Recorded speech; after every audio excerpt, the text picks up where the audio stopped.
video natin ngayon mga maestro ay pag-usapan naman natin itong tungkol sa 2026 Clothing Allowance Guidelines. Ayan, ito po yung DBM Budget Circular na pinagbabasihan po ng ating matatanggap na clothing allowance for fiscal year 2026. Ayan, so ipakita lamang po natin, although ito po ay dati pa noong April 4, 2024 pa po ito yung binalabas kasi ito pa rin po ang basihan ngayon sa atin pong clothing allowance na matatanggap ngayong taon sapagkat hanggat hindi po ito na-amend or nagpapalabas po ng isang panibagong budget circular ay mag-take effect pa rin po ang previous po na DBM budget circular. So ito po yung DBM budget circular number 2024-1 na ipinalabas po noong April 4, 2024. Ayan, so far po ito pa rin po yung guidelines po na susundin po natin sa releasing po ng clothing allowance ngayong darating na April. Ayan, so kasi may mga nagtatanong po, may mga nababasa po tayo kung mayroon daw bang pagbabago po mga kamaestro dito sa ating matatanggap na clothing allowance. So ayan, so far po hindi pa rin po nagpapalabas ng panibagong budget circular ang DBM sa releasing po ng clothing allowance. So ito pa rin po ang susundin po natin.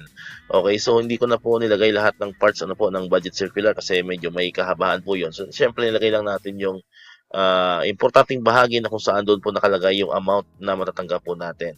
Okay? So yan. So ito po yung background ng DBM budget circular number 2024-1. Ayan, section 58 of the General Provisions of Republic Act RA number 11975 or the Fiscal Year 2024 General Appropriations Act or GAA authorizes the payment of the uniform clothing allowance not exceeding 7,000 pesos per annum for each qualified government employee, subject to the guidelines, rules, and regulations issued by the Department of Budget and Management, DBM. Ayan, so the circular is issued to prescribe the updated rules and regulations on the grant of the uniform clothing allowance to civilian personnel.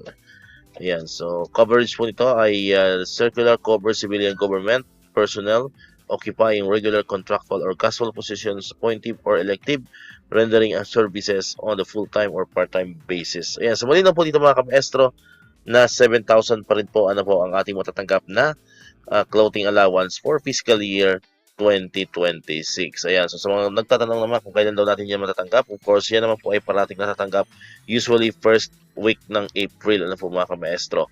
So, nagkataon lang ang atin pong first week ng April ay parang Holy Week yun, mga kamaestro. So, expect natin baka after ng Holy Week yan, magre-release po ng clothing allowance kasi yung March 31 kasi ay Tuesday. Ayan, so Tuesday po yun kasi yun yung ating date of yung mga graduation ceremony po natin po mga kamaestro, end of school year rights. Ayan, so March 30 and March 31, kung hindi tayo nagkakamali, ito po ay Lunes Santo and Martes Santo, and then pag Wednesday naman, April 1 ay kadalasan ay half day na lang ang pasok sa mga government bank, sa mga banks po natin.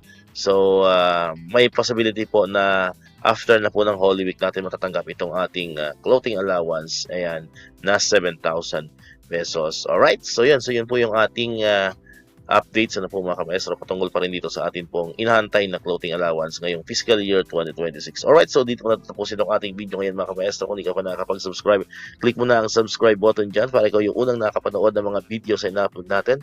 Katulad ito, yung mga updates pa rin about sa clothing allowance and other benefits sa mga teachers and government employees. And syempre, click mo na rin ang notification bell button para ma-notify ka, always updated ka pag may mga bago tayong upload na video. Muli, maraming salamat sa inyong panonood at pakikinig. Once again, El Maestro. See you on my next vlog. Bye-bye!